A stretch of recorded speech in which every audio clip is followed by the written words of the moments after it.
8 தொகுதிகள் குறைக்கப்படும் என்ற ஒரு பீதியை கிளப்புகிறார். இப்போ இந்தியாவில் இந்த மறுவரையை பற்றி எந்த விதமான ஒரு சின்ன விஷயம் கூட எழலை.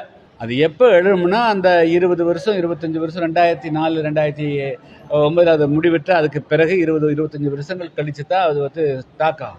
அந்த மறுவரையறை ஆணையம் ஒன்றே உருவாக்காத நிலையில எதனுடைய அடிப்படையில் தமிழ்நாடு முதலமைச்சர் அவர்கள் இது போன்ற ஒரு கருத்தை 8 தொகுதிகள் குறைக்கப்படும் என்ற ஒரு பீதியை கிளப்புகிறார். அது வேற ஒண்ணு இல்லை. அவர்களுக்கு இப்ப தமிழ்நாட்டில் வேறு எதையும் வைத்து அரசியல் செய்வதற்கு வாய்ப்பில்லாமல் போய்விட்டது.